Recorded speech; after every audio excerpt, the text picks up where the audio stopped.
Hello दोस्तों, स्वागत है स्टडी मैटर्स पर। अब तक हमारी जो ज्योग्राफी एनसीईआरटी की जो सीरीज या क्लासेस चली हुई है उसमें आज हम आपकी क्लास 8 का चैप्टर 3 को पढ़ेंगे, जो है खनिज और शक्ति संसाधन। ये हमारे प्राकृतिक संसाधनों के अंदर ही आते हैं, खनिज और शक्ति संसाधन। खनिज जो है वो एक प्राकृतिक संसाधन है, इसलिए हमें ये पढ़ना जरूरी है। तो चलिए भैया हमारे चैप्टर को शुरू करते हैं। आज का जो आपका टॉपिक है वो है खनिज और शक्ति संसाधन। जो हमारे काम की चीज़ है ना, ये ऊपर थोड़ा सा वैसे ही एक्टिविटी करके बताया गया। जो हमारे काम की चीज़ है यानी जहाँ से हमें चैप्टर पढ़ना वो है यहाँ से हम अपने चैप्टर को पढ़ेंगे। 1 मिनट। हाँ जी, तो चलिए भाई हमारे चैप्टर को शुरू करते हैं। हमारा जो चैप्टर है उसको हम यहाँ से पढ़ेंगे कि प्राकृतिक रूप से प्राप्त होने वाला पदार्थ जिसका निश्चित रासायनिक संगठन हो, ठीक है ना, संगठन वही खनिज है। आपको ये पता होना चाहिए कि खनिज क्या होता है। तो वह प्राकृतिक मतलब कि प्रकृति से जो हमें मिलता है, प्राकृतिक रूप से प्राप्त होने वाला पदार्थ, इसमें इंसानों का कोई रोल नहीं होता भाई, इंसान नहीं बना सकते इसे। प्राकृतिक रूप से प्राप्त होने वाला पदार्थ जिसका निश्चित रासायनिक संगठन हो वह खनिज है। खनिज सभी स्थानों पर समान रूप से वितरित नहीं है। यहाँ आप छोटी छोटी बातों को समझते चलिएगा। इन्होंने क्या कहा है, इन्होंने बोला कि जो है खनिज वो समान रूप से वितरित नहीं है, ठीक है ना। जो हमारी अर्थ है, हमारी जो पृथ्वी है उस पर हर जगह मतलब कि पूरी पृथ्वी पर आपको एक रूप में कहीं भी आप बल्कि ऐसा नहीं कि हर जगह आपको हर चीज़ मिल जाएगी। तो खनिज कहीं मिलते हैं, कहीं नहीं मिलते। कई देश ऐसे हैं जहाँ किसी भी तरह का खनिज नहीं मिलता है, ठीक है ना। जैसे आपका स्विट्जरलैंड है या जापान है, यहाँ ऐसे हैं कि खनिज जो प्राकृतिक संसाधन है वहाँ पर बहुत कम है। प्राकृतिक संसाधन में आपका खनिज वगैरह आ जाता है, ठीक है ना। पर कई जगह ऐसी हैं जहां आपको एक से ज़्यादा बहुत मात्रा में खनिज मिल जाते हैं, है ना। तो उसी को यहाँ बताया गया है कि खनिज जो है सभी स्थानों पर समान रूप से वितरित नहीं है। किसी विशेष क्षेत्र में या शैल समूहों में संकेंद्रित है। वे किसी विशेष क्षेत्र में मतलब जो खनिज है वो किसी विशेष क्षेत्र में है, किसी विशेष क्षेत्र में आपको ज़्यादा मिल जाएंगे खनिज, ठीक है ना। कुछ खनिज ऐसे क्षेत्रों में पाए जाते हैं जो आसानी से अभिगम्य नहीं है। अब यहाँ भी आप समझने की बात समझिए ज़रा सा, देखिए जैसे आर्कटिक महासागर और अंटार्कटिका। तो आपका आर्कटिक और अंटार्कटिका इनको समझिए, यहाँ पर भी आपको खनिज मिल जाते हैं। आपके अंटार्कटिक और आर्कटिक में भी आपको खनिज मिल जाएंगे, पर यहाँ से क्या कह रहे हैं, अभिगम्य का मतलब हो जाता है आसानी से निकाले नहीं जा सकते। वहाँ से क्यों नहीं निकाले जा सकते, क्योंकि वहाँ बर्फ की मोटी मोटी चादरें, पहाड़ है बर्फ के, अगर उनको वहाँ से हटाएंगे भाई, खनिज जो हमारी पृथ्वी की शेल्स में है उनको हम खोद के ही तो बाहर निकालेंगे। अगर उनको खोद के बाहर निकालने के लिए हम उन पहाड़ की जो जो बर्फ के पहाड़ बने हुए हैं, पहाड़ की जो मोटी चद्दर बिछी हुई है, अगर उसको हम हटाएंगे तो वो बर्फ पिघलेगी और पिघल कर कहाँ जाएगी, समुद्र में जाएगी। तो समुद्र में क्या होगा, फिर पानी जो है वो समुद्र में पहुंचेगा ना नदियों के जरिए। तो हमारा जो वाटर लेवल है, जो समुद्र का पानी के स्तर है वो बढ़ जाएगा, ठीक है ना। तो इसलिए हम जो आर्कटिक और अंटार्कटिका है वहाँ से हम खनिजों को नहीं निकालते हैं, पर हाँ वहाँ हमें खनिज मिलते जरूर है। तो वो यहाँ यही बात बताई गई है कि खनिज ऐसे क्षेत्रों में भी पाए जाते हैं जो आसानी से अभिगम्य नहीं है। अभिगम्य का मतलब हो जाता है उनको वहाँ से निकालना, ठीक है ना। और आपका कौन सा एरिया आ जाता है, वो आर्कटिक और अंटार्कटिका, क्योंकि वहाँ बर्फ की पहाड़ हैं। उन पहाड़ों को हटाओ पहले वहाँ से, फिर उसके नीचे जो हमारी जो लेयर्स हैं अर्थ की, उनमें से खनिजों को निकालो, है ना। तो इसलिए वहाँ मुश्किल है निकालना। चलिए भाई अब आगे चलते हैं। खनिज विभिन्न प्रकार के भूवैज्ञानिक परिवेशों में अलग अलग दशाओं में निर्मित होते हैं। आप इस बात को समझिएगा कि खनिज जो है वो विभिन्न प्रकार के भूवैज्ञानिक परिवेशों में अलग अलग दशाओं में निर्मित होते हैं। ऐसा नहीं है कि एक ही कंडीशन में एक ही तरह का हर तरह के खनिज के लिए एक ही तरह की कंडीशन लागू होती है। जैसे पेट्रोलियम को बनने के लिए कुछ लोहा आवश्यक बनते हैं, उनके लिए कुछ, ठीक है ना। इस तरह से जो आपके धात्विक खनिज है, जो आपके अधात्विक खनिज है, उनके लिए भी कंडीशंस अलग अलग होती हैं। तो वो ही बताया गया है कि भूवैज्ञानिक परिवेश अलग अलग होता है। विभिन्न प्रकार के, यहाँ बोले हैं कि विभिन्न प्रकार के भूवैज्ञानिक परिवेश में अलग अलग दशाओं में खनिज निर्मित होते हैं। तो जो खनिज के जो टाइप हो जाते हैं ना कि अलग तरह का खनिज है, तो उसके लिए कंडीशंस भी अलग तरह की रिक्वायर होंगी। चलिए आगे चलते हैं। वे बिना किसी मानवीय हस्तक्षेप के, ये समझिएगा कि इसमें किसी भी तरह का मानव का हस्तक्षेप, इंसानों का किसी तरह का कोई योगदान नहीं होता है। ये प्राकृतिक प्रक्रियाओं के द्वारा निर्मित होते हैं।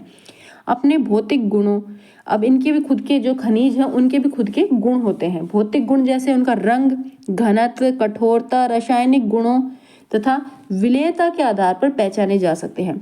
अब जो हमारे खनिज है अब उनको डिफ्रेंशिएट कैसे करेंगे भी, कैसे पता चलेगा ये खनिज, तो रंग के आधार पर हम खनिजों को पहचानते हैं, किसका रंग अलग है, किस भाई सोने का रंग अलग होता है, चांदी का रंग अलग होता है, लोह का रंग अलग होता है, लोहा आयशक जो मिलता है उसका अलग है, पेट्रोलियम है उसका रंग अलग है ना। तो इस तरह से उनके रंग से हम पहचानेंगे। घनत्व होता है, उनकी कठोरता होती है, कठोरता का मतलब कोई लिक्विड फॉर्म में है, कोई सॉफ्ट है, कोई कठोर है, इन सब चीज़ों से।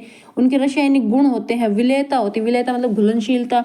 तो ये सब चीज़ों के आधार पर हम उनको पहचान सकते हैं, किसको, खनिजों को। तो आपको पता होना चाहिए कि खनिजों के जो भौतिक गुण है उसके आधार पर हम उसकी क्या करते हैं, पहचान करते हैं। वो पहचान कैसे होगी, रंग के आधार पर, रंग, घनत्व, कठोरता, रासायनिक गुण और विलेयता। क्योंकि आपके क्वेश्चंस को नहीं पता किस तरह से मॉडिफाई किया जाए, किस तरह से बनाया जाए, तो आपको ये पता होना चाहिए अच्छे से। आपको एक एक लाइन के बारे में पता होना चाहिए, इसके मीनिंग्स को आपको पता होना चाहिए। तो भौतिक गुण यानी कि इसमें क्या कहा गया है कि खनिजों को उनके भौतिक गुणों के आधार पर पहचाना जाता है। अगर क्वेश्चन में ऑप्शंस में किसी तरह भी क्वेश्चंस को मोड़ तोड़ के बना दिया जाता है तो आपको पता होना चाहिए कि जो हमारे खनिज उनको भौतिक गुणों के आधार पर पहचाना जा सकता है। और उसके भौतिक गुणों के अंदर क्या आ जाता है, रंग, घनत्व, कठोरता और विलेयता और रासायनिक गुण उसके भौतिक गुणों में शामिल होते हैं खनिजों में। चले भाई आगे चलते, खनिज के प्रकार पढ़ लेते हैं अब हम। ये तो हमने थोड़ी सी खनिज की डेफिनेशन पढ़ी थी, खनिज क्या होता है, कहाँ कहाँ कैसे कैसे मिलता है, मतलब कि भाई हर जगह खनिज जो है हमारे अर्थ पर एक मात्रा में या एक ही मात्रा में हर जगह उपलब्ध नहीं है। कहीं ज़्यादा है, कहीं कम है, कहीं बिल्कुल नहीं है, कहीं किसी तरह का खनिज ज़्यादा मिलता है, कहीं किसी तरह का खनिज कम मिलता है। खनिजों के अपना अपने पहचान होती है, उनको उनके रंग के आधार पर, उनकी कठोरता, उनके घनत्व के आधार पर हम पहचान सकते हैं। ये हमने खनिजों के बारे में पढ़ा। अब हम पढ़ेंगे खनिज के प्रकार, कि खनिज कितने प्रकार के होते हैं। तो यहाँ हम पढ़ेंगे हमारी पृथ्वी पर 3000 से अधिक, क्या बोल रहे हैं, 3000 से अधिक विभिन्न खनिज हैं। संरचना के आधार पर खनिजों को मुख्य धात्विक और अधात्विक खनिजों में वर्गीकृत किया गया है। भाई खनिज जो है वो 3000 से भी अधिक तरह के अधिक खनिज मिले हैं, आइडेंटिफाई किए जा चुके हैं भी 3000 से अधिक तरह के खनिज हमारी पृथ्वी पर मौजूद हैं। पर उनको जो संरचना है ना, उनकी बनावट है, उनमें किस किस चीज़ का मिक्सिंग है ये समझिए। तो उसके आधार पर हम उनको दो मुख्य टाइप्स बन जाएंगे हमारे, धात्विक और अधात्विक। ठीक है, तो चलिए भाई हम धात्विक और अधात्विक को समझते हैं। यहाँ समझिए, ये आपका खनिज के दो टाइप हो गए, धात्विक और एक हो गया अधात्विक। जैसे इनके नाम से जाहिर हो रहा है, धात्विक जिसमें धातु होगी, अधात्विक जिसमें धातु नहीं होगी। ठीक है, और अधात्विक में भी फिर इन्होंने दो सब टाइप्स दे दिए इसके, कि एक हो जाएगा आपका लोह और एक हो जाएगा आपका अलोह।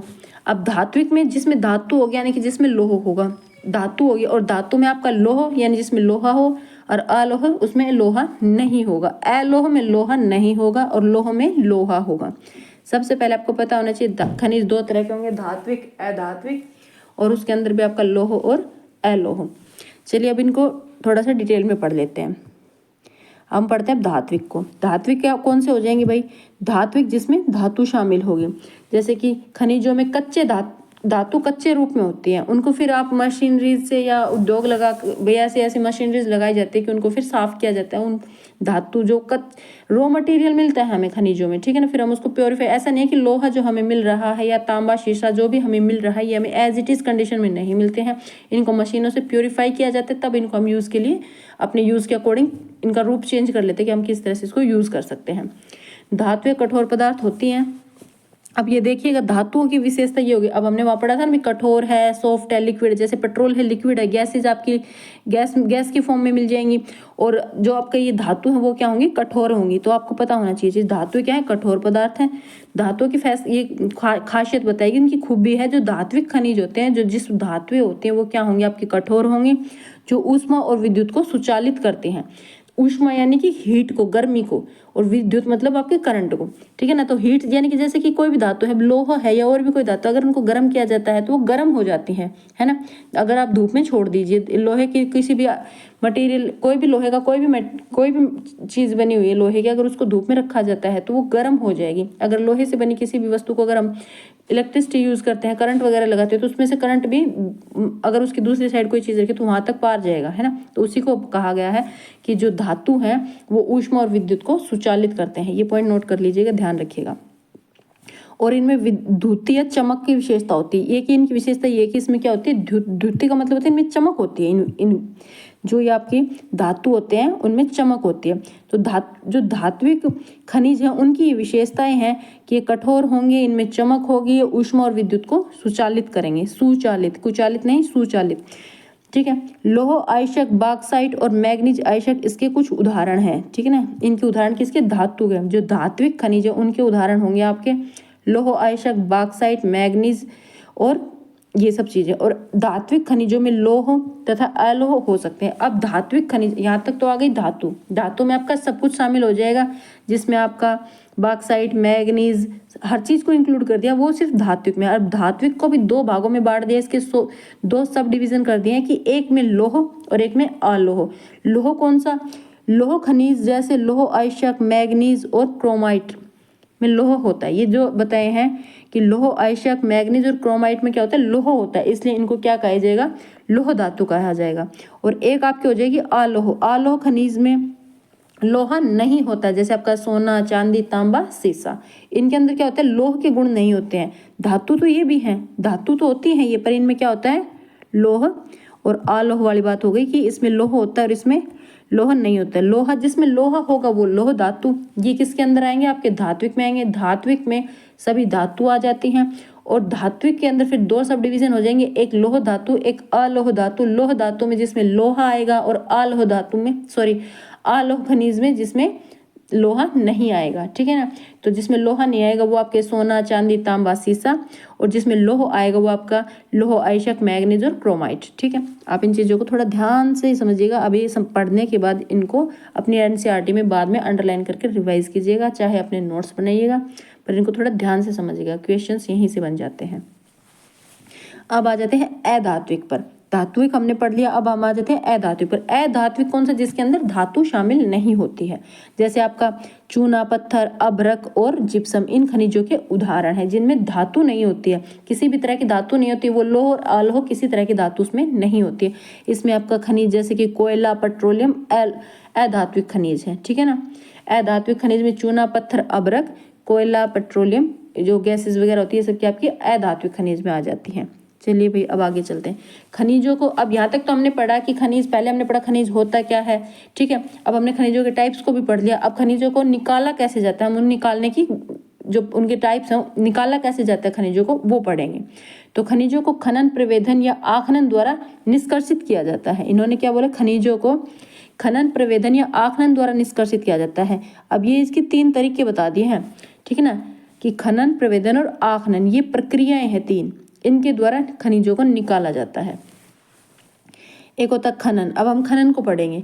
खनन में आ जाएगा विवृत खनन और कूपकी खनन। और प्रवेधन और आखनन जो है ये आपकी प्रक्रियाएं हैं, ठीक है ना, कि खनिजों को निकालने की प्रक्रिया। तो खनन के द्वारा यानी कि खुदाई करके, प्रवेधन के द्वारा जैसे कि कुएं वगैरह लगा के जमीन से जब पेट्रोलियम को निकाला जाता है, और आखनन को, तो इनको हम थोड़ा अच्छे से पढ़ लेते, जो इसके आपकी बुक में दिए गए हैं उनको अच्छे से पढ़ने की पढ़ते हैं। यहाँ समझिए, पृथ्वी की सतह के अंदर, पृथ्वी की सतह के अंदर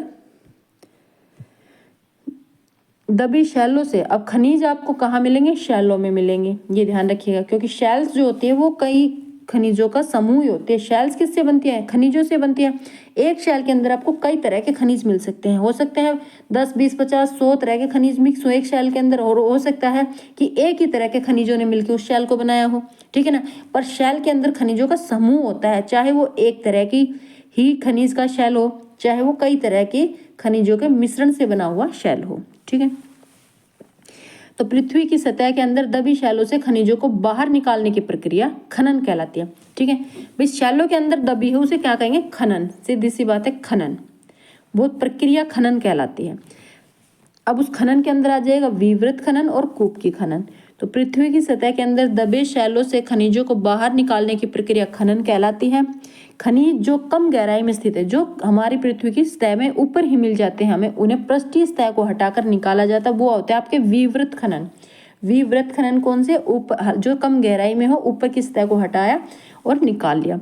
गहन खनन, गहन वेधन जिन्हें कूपक कहते हैं। गहन वेधन यानी जो गहराई में, गहन इसके नाम से ही जाहिर हो रहा है, जो गहराई में है उन्हें क्या कहते हैं, कूपक। कूपक का मतलब समझिए, कूप मतलब कुआं होता है ना, तो जिनको गहराई में खोद के कुएं से या भाई ऐसा अंदर पाइपें बिछा कर इस तरह की प्रोसेस की जाती है, तो उन्हें कूप, जैसे कि आपका हम बोरवेल करते हैं, जब सबमर्सिबल्स लगाते हैं यानी कि ट्यूबवेल लगाते हैं, तो हम गहराई तक पाइपों को बिछाते हैं, फिर उसके अंदर पानी आता है ना, इस तरह से वहां से तेल को, जो आपका कच्चा तेल होता है, क्रूड ऑयल जिसको बोलते हैं, वो निकाला जाता है। उसमें से पेट्रोलियम, डीजल वगैरह हम ये सब चीजें बाद में बनाते हैं, हमें सिर्फ वो एक कच्चे रूप में मिलता है जिसको हम क्रूड ऑयल या आपका कच्चा तेल बोल देते हैं, ठीक है ना, वो हमें वहां से मिलता है। वहीं से हमें गैसेज भी मिलती हैं, ठीक है, जैसे हमारी ये गैसेज होती है, सीएनजी है, या ये जो अदर जो हम रसोई में यूज़ करते हैं अपनी ये गैसेज, तो ये हमें उसके ऊपर मिलती हैं, ठीक है ना। तो कूपक खनन वो हो जाएगा जिसमें हम कुएं वगैरह से निकालेंगे। आप जिस तरह से खेतों में पानी देने के लिए हम कुएं बनाते हैं, ट्यूबवेल्स लगाते हैं, उसी तरह से कुछ उसी तरह की प्रोसेस होती है। एग्जैक्ट तो नहीं पता मुझे, पर हाँ इसी तरह की प्रोसेस होती है वहाँ भी, क्योंकि हमने कभी वहाँ जाकर देखा नहीं है, पर इसी तरह की प्रोसेस से वहाँ से तेल को बाहर निकाला जाता है। उसे क्या कहा जाएगा आपका, कूप की खनन, कूपक या गहन वेधन, ये ध्यान रखिएगा, उसको गहन वेधन, कूपक या कूप की खनन कहते हैं। अधिक गहराई में स्थित खनिज निक्षेपों तक पहुंचने के लिए, अभी खनिज के जो खनिज है, खनिज निक्षेप का मतलब खनिज जो है वो अधिक गहराई में स्थित है, तो उनके लिए ये बनाया जाता है आपका कूप की खनन, ठीक है ना, जैसे पेट्रोलियम वगैरह को निकालने के लिए। अब प्राकृतिक गैस धरातल के बहुत नीचे पाए जाते हैं, उन्हें बाहर निकालने के लिए गहन कूपों की खुदाई की जाती है। अब वही आगे, प्राकृतिक गैस से भी हमें भाई धरातल के अंदर ही मिलती है, तो उनको निकालने के लिए भी गहन कूपों की खुदाई की जाती है। इसे प्रवेधन कहते हैं, ठीक है ना, इसे क्या कहते हैं, प्रवेधन। प्रवेधन क्या होगा, भाई कूप की खनन, तो एक तो तरीका हो गया भाई कूप की खनन है, कुएं वगैरह बनाना, और उसमें से जो निकालने की प्रोसेस है ना भाई, जो क्रूड ऑयल है, जो आपकी गैसेज हैं, जो प्राकृतिक गैसेज है, उनको जब हम निकालते हैं ना, उस टेक्निक को बोलते हैं, उस प्रक्रिया को बोलते हैं प्रवेधन। कूप की खनन तो एक तरह का तरीका है, टाइप है, किस चीज का, खनिजों को निकालने का टाइप है कूप की खनन। और जो प्रक्रिया यूज की जाती है ना, जो प्रोसेस यूज की जाती है, उसको बोला जाएगा प्रवेधन, ये ध्यान रखिएगा। खनन के दो टाइप्स हो जाएंगे, विवर्त खनन, ऊपरी सतह को हटा के निकालना, वो तरीका है, टाइप है, और टाइप में जो मेथड यूज किया जाता है ना, जो तरीका जो प्रक्रिया यूज की जाती है, उसे प्रवेधन और आखनन कहते हैं। प्रवेधन और आखनन क्या है, आपकी प्रक्रियाएं हैं। विवृत खनन में ऊपरी सतह को हटा के बाहर निकाला जाता है, वो आपका टाइप है, और विवृत खनन में जो प्रक्रिया यूज की जाती है उसको कहा जाता है आखनन। वैसे ही कूप की खनन आपका प्रकार है, क्या, खनिज निकालने का प्रकार है, और उस प्रकार में जो प्रक्रिया यूज की गई है वो आपकी हो जाएगी प्रवेधन। आई होप आपको इनका डिफरेंस समझ में आ गया होगा। प्रवेधन और आखनन आपकी प्रक्रियाएं हैं, और जो आपके विवृत खनन और कूप की खनन, कूप की खनन में कुएं बनाना आपकी टाइप है, और उसके अंदर जो प्रोसेस की जाती है, जिस तरह से तेल को निकाला जाता है, उसको बोलेंगे प्रवेधन। तो आपका कूप की खनन और प्रवेधन आपकी प्राकृतिक गैस और बहुत गहराई में स्थित आपका ये तेल वगैरह, जो खनिज बहुत गहराई में है, जिनको कुओं वगैरह के द्वारा बनाकर बाहर निकाला जाता है, उसमें आपका कूप की खनन और प्रवेधन यूज होगा। और विवृत खनन या आखनन में ये समझ लीजिए, जो आपकी सतह पर ऊपर ही आपको मिल जाएगा, कम मेहनत के साथ ऊपरी सतह को हटाकर निकाला जाता है, वो आपका विवृत खनन और आखनन, जैसे कोयला वगैरह और कई तरह के आपके खनिज आ जाते हैं इसके अंदर। चलिए भाई, अब खनिजों का वितरण पढ़ लेते हैं। खनिजों का वितरण, अब ये वही बात आ गई, हमने पढ़ा था पीछे कि खनिज जो है वो सब जगह एक जैसे नहीं है, कहीं ज़्यादा तो कहीं कम है, ठीक है ना, वहाँ की जो भौगोलिक दशाएं हैं उनके अकॉर्डिंग अलग अलग जगह अलग अलग तरह के खनिज आपको मिलेंगे। तो खनिज विभिन्न प्रकार के शैलों में पाए जाते हैं। हमें पता है शैल क्या होते हैं, शैल खनिजों से ही बनते हैं, तो शैल हमें कहाँ मिलते हैं, विभिन्न प्रकार के खनिजों में पाए जाते हैं। जब हमने शैल्स का चैप्टर पढ़ा था पीछे, शायद क्लास 7th के एनसीईआरटी में था, हमने पीछे की वीडियोज में उसके बारे में सब कुछ पढ़ रखा है। अगर किसी ने वीडियो नहीं देखा है तो पीछे जाके देख सकते हैं, वहाँ उनको हमने अच्छे से डिफाइन किया कि शैल कैसे बनते हैं। तो अभी मैं आपको मोटा मोटी बता देती हूँ कि शैल जो होता है वो खनिजों से ही बनता है। एक शैल के अंदर 2, 4, 5, 10, 15, 20 मतलब कि बहुत ज़्यादा खनिजों का समूह हो सकता है। अलग अलग तरह के खनिज हो सकते हैं शैल के अंदर, और हो सकता है कि एक शैल के अंदर एक ही तरह के खनिज भी हो सकते हैं। पर खनिज होते हैं, खनिजों की संख्या बहुत ज़्यादा होती है, एक खनिज नहीं होता है, एक खनिज के गुण हो सकते हैं उसमें सभी। अब हम आगे पढ़ते हैं। अब खनिज जो है विभिन्न प्रकार के शैलों में पाए जाते हैं, कुछ आग्नेय शैलों में पाए जाते हैं और कुछ कायांतरित शैलों में, जबकि अन्य अवसादी शैलों में। तो हमने पढ़ा था कि शैल 3 तरह की होती है, आग्नेय शैल, कायांतरित शैल और अवसादी शैल। इन्हीं ये मेन टाइप्स शैलों के 3 सेल्स होते हैं। तो इन्हीं शैल्स के अंदर आपका खनिज मिलते हैं, ठीक है ना।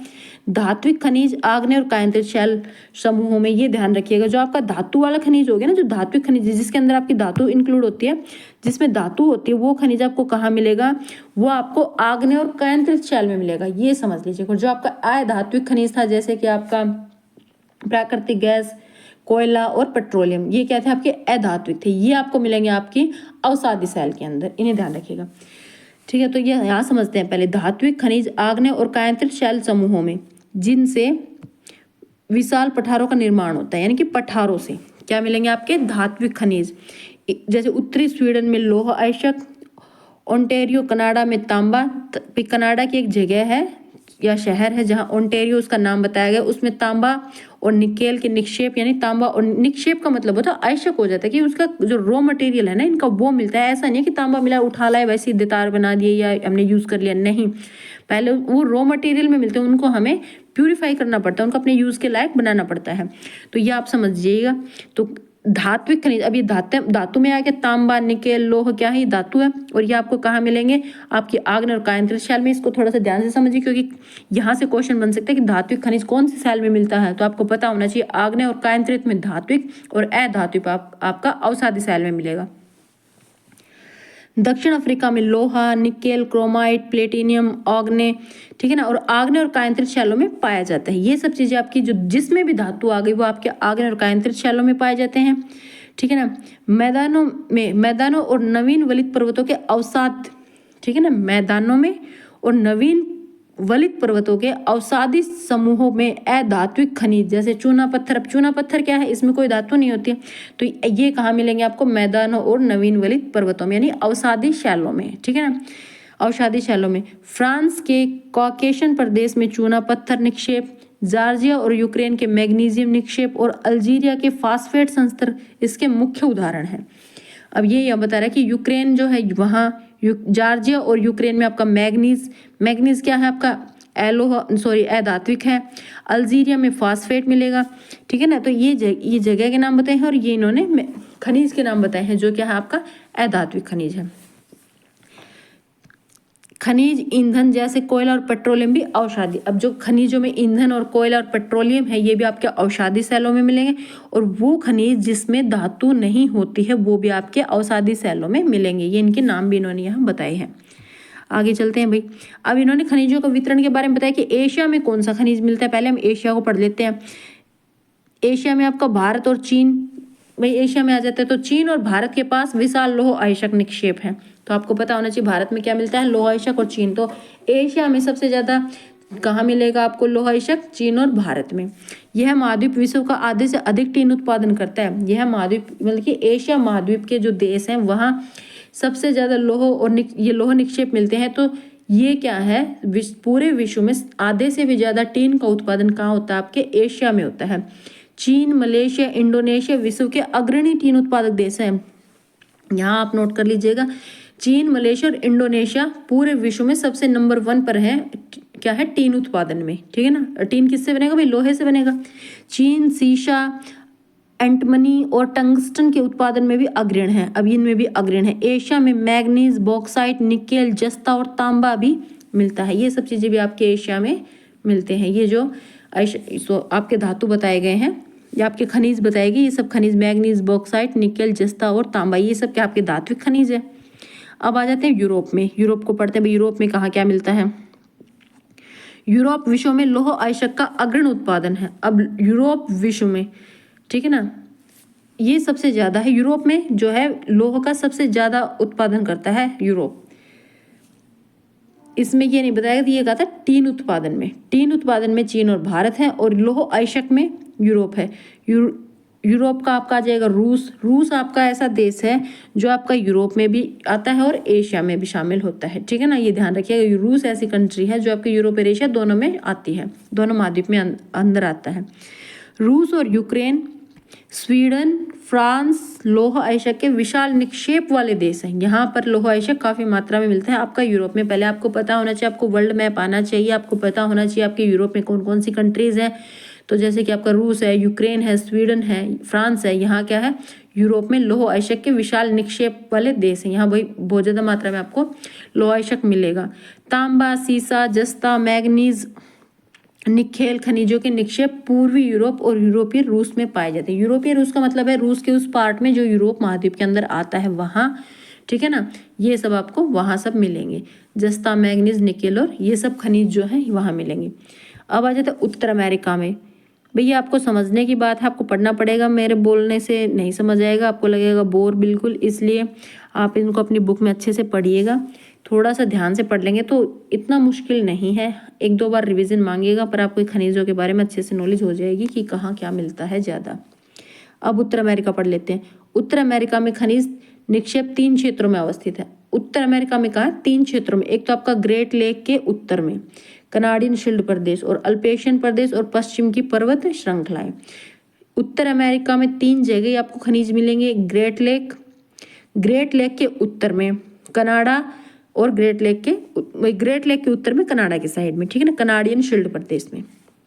जब आप उत्तर अमेरिका के मैप को देखेंगे तो आपको पता चलेगा कि कहाँ ये ग्रेट लेक है। ग्रेट लेक के अंदर 5 लेक्स को इंक्लूड किया गया है। उन 5 लेकों से उत्तर में ऊपर की तरफ और कनाडा के पास वो एरिया एक एप्लेशियन प्रदेश और पश्चिम की पर्वत श्रृंखला है। जो पश्चिम की तरफ उनकी पर्वत श्रृंखला उत्तर अमेरिका की, वहाँ पर आपको लौह अयस्क, निकेल, सोना, यूरेनियम, तांबा और तांबे का खनन कनाडियन शील्ड प्रदेश में और कोयले का अल्पेशियन प्रदेश में होता है। तो कोयला कहाँ मिलेगा? उत्तर अमेरिका में कोयला आपको मिलेगा एप्लेशियन प्रदेश में, ठीक है ना, और कनाडियन शील्ड प्रदेश में आपको लौह अयस्क मिलेगा। पश्चिम कॉर्डिलेरा में तांबा, शीशा, अब यहाँ जो दिया पश्चिमी कॉर्डिलेरा में तांबा, शीशा, जस्ता, सोना और चांदी के विशाल निक्षेप हैं। दक्षिण अमेरिका को पढ़ लेते हैं। उत्तर अमेरिका पढ़ लिया, अब हमारा नंबर आ जाता है दक्षिण अमेरिका का। तो दक्षिण अमेरिका, ब्राजील, दक्षिण अमेरिका का नाम है ब्राजील, जो है वो विश्व में सबसे बड़ा देश है दक्षिण अमेरिका का, और ब्राजील विश्व में उच्च कोटि के लौह अयस्क का सबसे बड़ा उत्पादक है। जो लौह अयस्क है उसकी भी तो क्वालिटी होती है ना, तो जो बेस्ट क्वालिटी है वो वर्ल्ड की जो बेस्ट क्वालिटी वहाँ वो कहाँ मिलेगी आपको? ब्राजील के लौह अयस्क की जो क्वालिटी है वो वर्ल्ड की बेस्ट क्वालिटी है। और चिली और पेरू तांबे के अग्रणी उत्पादक हैं, ये ध्यान रखिएगा। दक्षिण अमेरिका की चिली, पेरू, अब अगर आप ध्यान से समझे ना तो आपको नाम भी याद हो जाएंगे, आपको पता चल जाएगा कि चिली, पेरू जो है, ब्राजील जो वो कहाँ है, आपके दक्षिण अमेरिका के देश हैं। ब्राजील और बोलीविया विश्व के 3 के सबसे बड़े उत्पादकों में से हैं, ठीक है ना।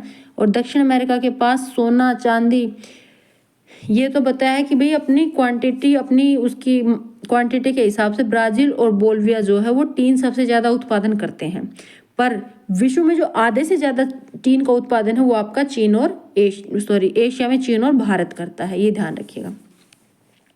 दक्षिण अमेरिका के पास सोना, चांदी, जस्ता, क्रोमियम, मैग्नीज, बॉक्साइट, अभ्रक, प्लेटिनम, एस्बेस्टस और हीरे के विशाल निक्षेप है, ठीक है ना। ये सब खनिज वहाँ पर मिलते हैं। खनिज तेल, जो खनिज तेल है वो वेनेजुएला, अर्जेंटीना, चिली और पेरू और कोलंबिया में पाया जाता है। ये आपके दक्षिण अमेरिका में है भाई ये खनिज। अफ्रीका खनिज संसाधनों में धनी है, सबसे ज़्यादा खनिज संसाधन अफ्रीका में मिलते हैं। यहाँ सबसे ज़्यादा और सबसे महंगे खनिज मिलते हैं, जैसे हीरा, सोना, प्लेटिनम, जो विश्व में सबसे बड़ा उत्पादक है इन चीज़ों में। दक्षिण अफ्रीका, जिम्बाब्वे और जायरे विश्व के सोने का एक बड़ा भाग उत्पादित करते हैं। जो दक्षिण अफ्रीका का जो देश है, जो बिल्कुल अफ्रीका के दक्षिण पार्ट में आता है, वो है दक्षिण अफ्रीका। अफ्रीका आपका महाद्वीप है और दक्षिण अफ्रीका का एक देश है। ऐसे जिम्बाब्वे, जायरे विश्व के सोने का एक बड़ा भाग उत्पादित करते हैं। तांबा, लौह अयस्क, क्रोमियम, यूरेनियम, कोबाल्ट और बॉक्साइट दक्षिण अफ्रीका में पाए जाने वाले अन्य खनिजों में से खनिज है।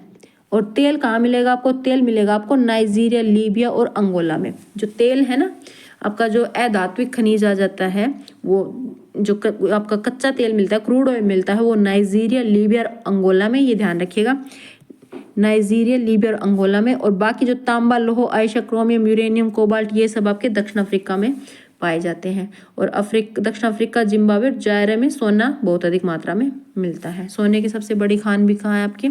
जो अधिक सबसे अधिक सोना मिलता है वो आपका दक्षिण अफ्रीका में मिलता है, सॉरी अफ्रीका में मिलता है। अब आ जाते हैं ऑस्ट्रेलिया पर। ऑस्ट्रेलिया विश्व में बॉक्साइट का सबसे बड़ा उत्पादक है। अब ऑस्ट्रेलिया की खासियत यही है, आपको है ना मेन मतलब कि हर जगह हर तरह के मिलेंगे, पर आपको ये पता होना चाहिए दक्षिण जो अफ्रीका था, अफ्रीका में हीरा सोना प्लेटिनम सबसे ज़्यादा था। ऑस्ट्रेलिया में जैसे इन्होंने बता दिया कि बॉक्साइट सबसे ज़्यादा है, ठीक है ना। और एशिया में इन्होंने बताया था कि जो लोहा आयशक वो सबसे ज़्यादा है। तो आपको मेन ये पॉइंट्स उठाने होंगे, इनको याद करना होगा कि किस चीज़ की किस खनिज की मात्रा किस महाद्वीप में सबसे ज़्यादा है, वो उसके उस देश का भी नाम याद कर लीजिएगा जहाँ वो मिलती है। ये चीज़ें ध्यान रखिएगा। ऑस्ट्रेलिया में सबसे ज़्यादा क्या बॉक्साइट है, इसके अलावा भी मिलता है वहाँ सोना, हीरा, लोहा आयशक, टीन, इनका भी अग्रणी उत्पादक है। यहाँ तांबा, सीसा, जस्ता, मैग्नीज से भी संपन्न है। पश्चिमी ऑस्ट्रेलिया के कालगुर्गी और कुलगाड़ी क्षेत्रों में सोने के सबसे बड़े निक्षेप है, ये ध्यान रखिएगा। सोना एक प्रीशियस धातु हो जाती है भाई, महंगी है ना, तो इन सब तो उसके बारे में कुछ क्वेश्चन बन सकते हैं, और फिर जब स्पेसिफिक नाम आ जाते हैं तो ये क्वेश्चन बन सकते हैं। तो पश्चिमी ऑस्ट्रेलिया में ये ध्यान रखिएगा, पश्चिमी ऑस्ट्रेलिया एक महाद्वीप है, उसके पश्चिमी पार्ट में जो दो देश आते हैं कालगुर्ली और कुलगाड़ी के क्षेत्रों में सबसे बड़े सोने के निक्षेप है। ऑस्ट्रेलिया में सोने के निक्षेप सबसे बड़े कौन से हैं भाई, कालगुर्ली और कुलगाड़ी, ठीक है ना। अंटार्कटिका में आ जाते हैं। अंटार्कटिका जैसे हमने शुरू में भी पढ़ा था, पहले इसको हम पढ़ लेते फिर बताएंगे। विभिन्न खनिज निक्षेप पूर्वानुमान में कुछ संभवतः विशाल के लिए अंटार्कटिका का भूवैज्ञानिक पर्याप्त रूप से परिचित है। भाई अंटार्कटिका में भी ये सब खनिज वहाँ मिलते हैं, ठीक है ना। ट्रांस अंटार्कटिका पर्वत में कोयले, ट्रांस अंटार्कटिका पर्वतों के भाई उस एरिया के नाम बता दिया, क्योंकि मशीनों से या किसी भी टेक्निक से उन्होंने पता लगा लिया कि यहाँ ये खनिज है। आपका ट्रांस अंटार्कटिका पर्वत कोयले के लिए, और पूर्व अंटार्कटिका में प्रिंस चार्ल्स पर्वत के निकट लोहे के महत्वपूर्ण मात्रा में निक्षेपों का पूर्वानुमान किया गया है।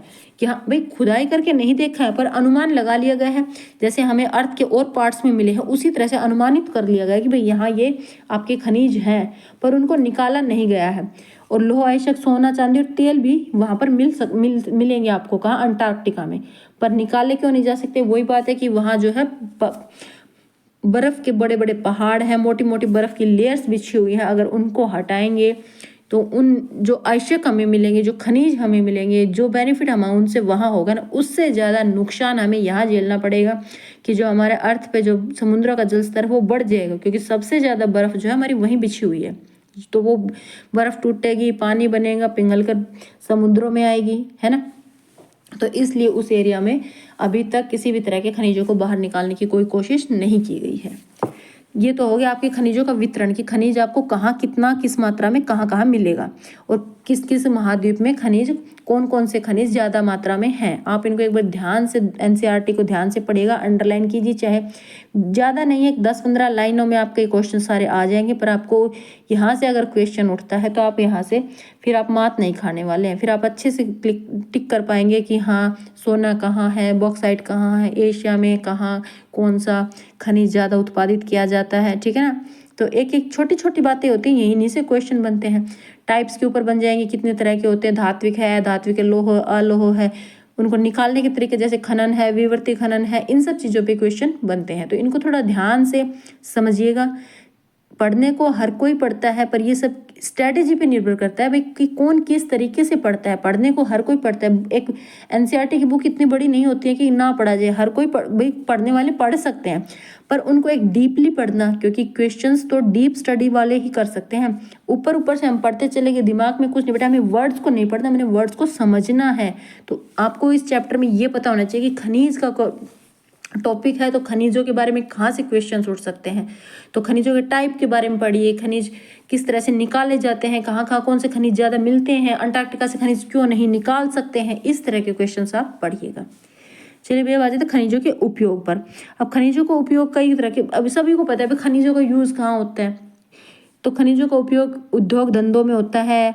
रत्न जो होते हैं, रत्न जिनको आभूषण बनाने के लिए प्रयोग किया जाता है, रत्नों के लिए प्रयोग किया जाता है, वाले खनिज प्राय कठोर होते हैं। भाई आभूषण बनते हैं हमारे, भाई किसी तरह के गहने वगैरह बनवाते हैं, उनमें हम रत्न जड़वाते हैं, कोई भी गोल्ड, जो भी कोई भी मेटल लगता है, गोल्ड लगता है, चांदी लगती है, तो वो सब क्या होते हैं, कठोर खनिज होते हैं, ठीक है ना। तांबा एक अन्य धातु जिसका उपयोग, तांबे का उपयोग कहाँ किया जाता है, तांबा एक अन्य धातु जिसका उपयोग सिक्के से लेकर पाइप बनाने तक प्रत्येक वस्तु में किया जाता है। अभी तांबे की है ना, तांबे से। और कंप्यूटर उद्योग में प्रयुक्त होने वाला सिलिकॉन क्वार्ट्ज से प्राप्त होता है। ये ध्यान रखिएगा कि सिलिकॉन कहाँ से मिलता है, क्वार्ट्ज से। सिलिकॉन का यूज़ कहाँ होता है, सिलिकॉन का यूज़ होता है आपका कंप्यूटर के अंदर, कंप्यूटर के जो डिवाइसेज होते हैं उसके अंदर, हार्डवेयर का जो चीज़ें बनती हैं उसके अंदर यूज़ होता है। और वो आपको कहाँ से मिलेगा, क्वार्ट्ज से मिलेगा, ठीक है ना। और तांबे से आपकी तार वगैरह बनाई जाती है, बहुत सी चीज़ें बनती हैं, पाइपें भी बनती हैं। एल्यूमिनियम, एल्यूमिनियम क्या होता है, जिसे हम कहाँ से, अब एल्यूमिनियम हमें ऐसा नहीं है कि हमें एल्यूमिनियम के रूप में मिलता है। एल्यूमिनियम हमें मिलता है, एल्यूमिनियम को हम बॉक्साइट से प्राप्त करते हैं। रॉ मटेरियल में हमें बॉक्साइट मिलता है, उसी से हम एल्यूमिनियम बनाते हैं। इसका उपयोग ऑटोमोबाइल और हवाई जहाज और बोतलबंदी उद्योग, ठीक है ना, और भवन निर्माण और रसोई के बर्तनों तक करते हैं। ये आपको पता ही होगा एल्यूमिनियम के बारे में। तो यहाँ एक क्वेश्चन बन जाता है कि एल्यूमिनियम कहाँ से मिलता है। भाई एल्यूमिनियम का जो रॉ मटेरियल होता है वो तो बॉक्साइट होता है, उसको हम परिष्कृत करके, यानी कि उसको प्योरीफाई करके हम, या उसमें किसी तरह के और खनिजों को मिक्सअप करके हम क्या बनाते हैं, अपना एल्यूमिनियम बनाते हैं, ठीक है ना। अब आ जाता है खनिजों का संरक्षण। भाई खनिजों का संरक्षण क्यों जरूरी है, पहले आप ये समझिएगा। अब संरक्षण किस चीज़ का किया जाता है, संरक्षण का मतलब हो जाता है बचाव। अब हम संरक्षण किस चीज़ का करते हैं, आप ये सोचिएगा। संरक्षण, अब जो चीज़ कम होती जा रही है उसी को तो बचाने की जरूरत पड़ती है ना, तो वही हम यहाँ पढ़ेंगे कि खनिजों का संरक्षण क्यों जरूरी है। सबसे पहली बात है, खनिज अनवीकरणीय संसाधन है। अनवीकरणीय वो है जिनको दोबारा, जो जल्दी से नहीं बनते हैं। जैसे हमने धूप निकलती है, आज निकली है, शाम को भाई सूरज छिप गया है, धूप चली गई है, नेक्स्ट डे फिर बनेगी। हवा भी ऐसे मिल जाती है हमें, पानी भी भाई वाटर साइकिल चलता रहता है ना। बारिश होती है, पानी अपनी ज़मीन पर आता है, फिर वो नदियों के द्वारा समुद्रों में चला जाता है, कुछ ऑब्जर्व कर लिया जाता है धरती के द्वारा, फिर वो पानी वाष्पित होता है, फिर बादल बनते हैं, फिर बारिश होती थी। ये प्रोसेस चलती रहती थी। ये तो हो जाता है आपकी नवीकरणीय। पर अनवीकरणीय वो है जिनको एक बार यूज़ कर लिया तो वो दोबारा नहीं, भाई यूज़ होने के बाद वो खत्म हो जाते हैं, उसको दोबारा नहीं बना सकते हैं। तो वो चीज़ें हैं ये। खनिजों के निर्माण और संचयन में हजारों वर्ष लगते हैं। अब ये बोल रहे हैं कि खनिजों का निर्माण और संचयन में क्या है, हजारों वर्ष लगते हैं खनिजों को बनने में, ठीक है ना। मानवीय उपभोग की दर की तुलना में निर्माण की दर बहुत धीमी है। भाई इंसान जितनी ज़्यादा उसको यूज़ कर रहा है ना, उस जिस स्पीड से हम उसे यूज़ करें उस स्पीड से वो बन नहीं रहे हैं। बनने में बहुत ज़्यादा टाइम लगता है। हम यूज़ तो कर रहे हैं, दिन का मान लीजिए 100% अगर हम यूज़ कर रहे हैं दिन में उसका, सॉरी अगर हम 10% यूज़ कर रहे हैं उसका, तो मुश्किल से हम 1% भी दिन में बनता नहीं है वो, उसको बनने में बहुत टाइम लगता है, ठीक है ना। और खनन की तो इसीलिए क्या है, खनिजों का संरक्षण जरूरी है कि मनुष्य उपभोग ज़्यादा कर रहा है और ये हमारे हाथ में नहीं है, इंसान नहीं बना सकते। ये प्राकृतिक प्रक्रिया के द्वारा बनते हैं जिसमें मानव हस्तक्षेप नहीं होता है।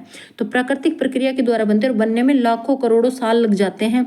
तो लाखों करोड़ों साल में जब वो बनेगा उसकी क्वांटिटी कम होती है, हम यूज़ ज़्यादा कर रहे हैं और बन कम रहा है। बनने की स्पीड कम है और हमारे इस्तेमाल करने की स्पीड ज़्यादा है। उपभोग की स्पीड ज़्यादा है या उपभोग की दर ज़्यादा है और बनने की दर जो है वो बहुत धीमी है। खनन की प्रक्रिया में, और कुछ खनन के द्वारा जैसे हम खनिजों को निकालते हैं तो उसमें से 5, 10, 15, 20, भाई एग्जैक्ट तो नहीं पता है, पर इतना तो हम उसको वहीं वेस्ट भी कर देते हैं। अब तेल को निकालते हैं तो ऐसा नहीं सारा तेल बाहर आता है, भाई कुछ समुद्र के पानी में मिल जाता है रस, कोई भी चीज़ है अगर उसको वहाँ से हम बना रहे हैं तो एग्जैक्ट ये नहीं है कि हम उसको कंप्लीट बाहर निकाल रहे हैं, हम उसकी एक बूंद भी वेस्ट नहीं होने दे रहे हैं। काफ़ी 100 में से 10-20% तो वेस्ट भी हो जाता है। तो खनन की प्रक्रिया में, उसी को बताया गया, खनन की प्रक्रिया में बर्बादी को घटाना, उसको भी हमें ऐसी टेक्निक्स को यूज़ करना चाहिए या कोई ऐसे तरीके हमें सोचने चाहिए, क्योंकि सोचने से ही सारा काम होता है ना। तो हमें सोचना चाहिए या ऐसी टेक्निक्स बनानी चाहिए कि जिससे हो कम से कम बर्बाद हो सके। खनन करते वक्त जो खनिजों को हम निकालते हैं बाहर वो कम से कम वेस्ट हो सके। धातुओं का पुनः चक्रण एक अन्य तरीका है। अब धातुओं को, जैसे कि अब एल्यूमिनियम है, इसको वापस या लोहा है, इसको गलाकर दोबारा नई फॉर्म बनाई जा सकती है इसकी, है ना। तो इसी से क्या होगा, खनिजों को हम खनिज संसाधन जो है उनको हम संरक्षित कर सकेंगे। तो चलिए भाई, अब तो हमने आज ये चैप्टर आपका कंप्लीट नहीं हुआ, इस चैप्टर को हम नेक्स्ट वीडियो में कंप्लीट करेंगे। खनिजों का हमने पढ़ लिया है, अब नेक्स्ट जो वीडियो बनेगा उसमें हम खनिज संसाधन को पढ़ेंगे। तो आज के लिए इतना ही, थैंक यू।